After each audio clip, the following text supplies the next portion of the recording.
UP के बिजनौर में एक जगह है धामपुर। इसी धामपुर से एक नेशनल हाईवे जाता है, नेशनल हाईवे 74। तारीख है 15 नवंबर साल 2024 और सुबह के कहिए फिर रात के तकरीबन 2 बज रहे थे। एक सुहेल नाम का शख्स और एक अलवी नाम का शख्स, ये दोनों शख्स एक क्रेटा कार में वो ड्राइव करके जा रहे थे। रात का समय था, सड़क सुनसान थी, हाईवे सुनसान था। उनके आगे एक बस था, वो लोग बहुत धीरे धीरे चल रहा था। ये लोग सोचते हैं कि क्यों ना हम इसको ओवरटेक करें, और ये लोग उस बस को पूरे तरीके से ओवरटेक करते हैं। लेकिन उन्हें इस बात का भनक नहीं था कि आगे एक ऑटो भी है। जैसे वो बस को ओवरटेक करके आगे जाते हैं, सामने एक ऑटो था और वो ऑटो से टकरा जाते हैं। तकरीबन 50 मीटर की दूरी तक ऑटो पलट कर जाता है। ये कार, वहां पे एक धमाका होता है, उस धमाके का असर इस कार पे भी होता है। जब वहां पे ऐसे धमाका होता है, तमाम जो बस में लोग बैठे थे वो सब होश में जब आते हैं, कुछ लोग सोए हुए थे, होश में आते तो देखते ये क्या हो गया। तमाम जो लोग थे अगल बगल में, वो लोग कोशिश करते देखने की कि कोई जिंदा बचा है या नहीं। सबसे पहले क्रेटा कार में जो 2 लोग बैठे थे उनका नस टटोला जाता, देखा जाता दोनों घायल थे लेकिन जिंदा थे। इसके बाद जो ऑटो पलटी थी उसमें जब लोग देखते तो उसमें टोटल 7 लोग बैठे हुए थे। सातों के सातों मर चुके थे। किसी की भी नस टटोलने पे नसें नहीं चल रही थी, सांसें रुक चुकी थी, सांसें थम चुकी थी। अब तमाम लोग हैरान और परेशान। उसमें एक दूल्हा एक दुल्हन भी थे, मानो कि कोई शादी करके आ रहा हो या शादी के लिए जा रहा हो। अब देखिए क्या फौरन पुलिस को कॉल किया जाता है। फौरन मौका वारदात पे वहां नेशनल हाईवे के पेट्रोलिंग टीम और तमाम पुलिस वाले पहुंचते हैं और पूरे एरिया को कब्जा कर लेते हैं। और जब ये खबर वहां पे कुछ लोग वीडियो बनाते हैं, ये खबर जब बाहर आती है, सोशल मीडिया पे आती है, तब जाके समझ में आता है कि आखिर पूरा माजरा क्या है, पूरा मामला क्यों है और आखिर ये इंसिडेंट हुआ कैसे और किसका इसमें मृत्यु हुआ। तो नमस्कार, मेरा नाम है विवेक सिंह और एक नई सच्ची घटना लेकर आपके सामने आ चुका हूं। तो उम्मीद करता हूं आप और आपका पूरा परिवार स्वस्थ और अच्छे होंगे। तो चलिए आखिर बताता हूँ ये कहानी क्या है और पूरा मामला क्या है, आखिर सोशल मीडिया पे आया तो लोग इसके बारे में जानना क्यों चाहे। तो चलिए कहानी में शुरू करता हूँ। ये कहानी तकरीबन 15 साल पहले शुरू होती है। 15 साल पहले यूपी के बिजनौर में एक जगह है तिवड़ी। तिवड़ी में का ही रहने वाला एक शख्स जिसका नाम है खुर्शीद अंसारी, जो कि दिल्ली में रहकर काम करता था। उसकी मुलाकात एक शख्स से होती है जिसका नाम, जो कि मधेपुरा का परोहाबाद का रहने वाला था। उस शख्स का नाम था अलीमुद्दीन।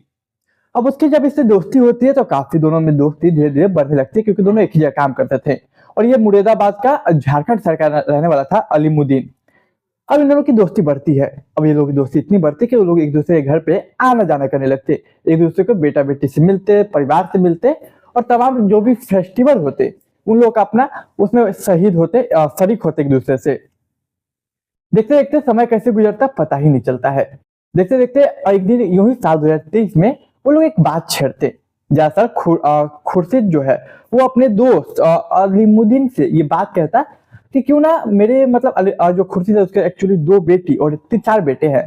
तो कहता है क्यों ना अगर मैं अपने बेटी या बेटा तुम्हारे घर भेज दूं या फिर तुम्हारे घर की बेटी मैं ले आऊं, तो ये जब दोस्ती और रिश्तेदारी में बदल जाएगी तो कितना अच्छा रहेगा। अब ये सामने वाला जो अलीमुद्दीन था वो भी कहता बात सही है, हमारी दोस्ती रिश्तेदारी में बदलेगी और ये दोस्ती जन्मों जन्म तक चलेगी।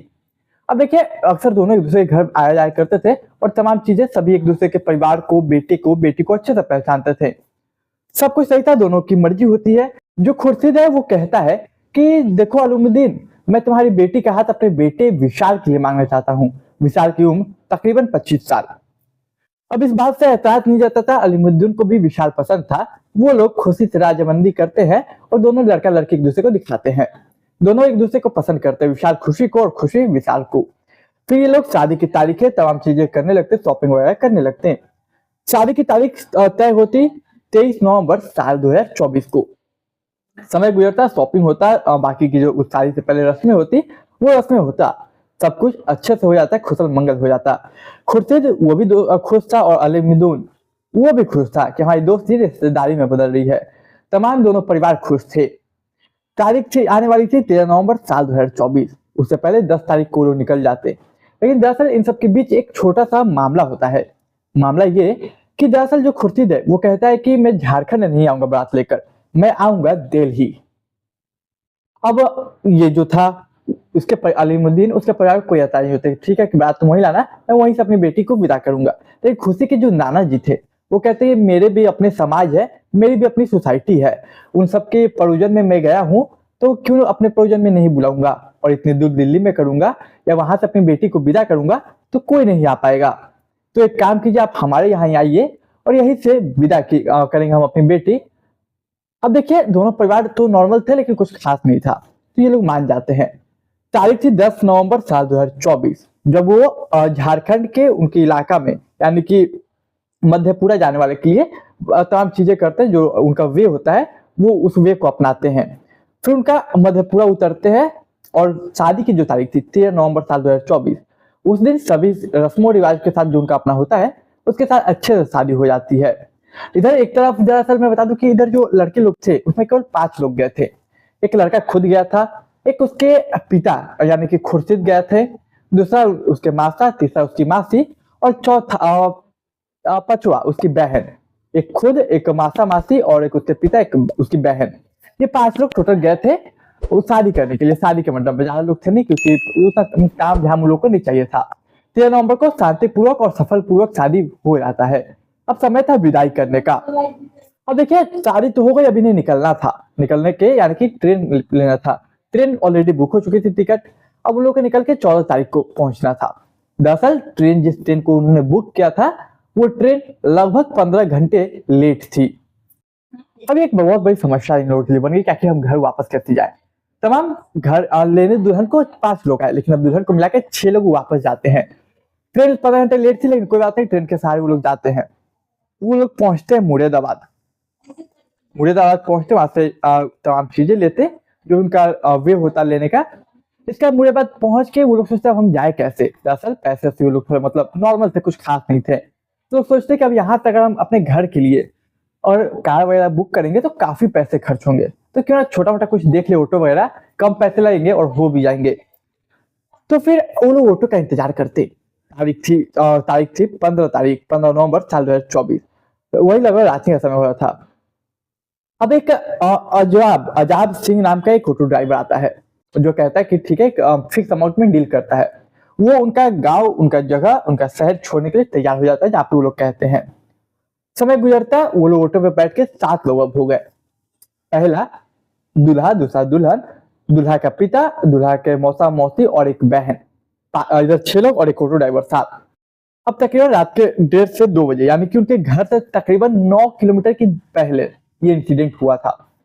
9 किलोमीटर बाद उनका घर था, उनका मंजिल था, लेकिन 9 किलोमीटर पहले एक एक्सीडेंट होता है।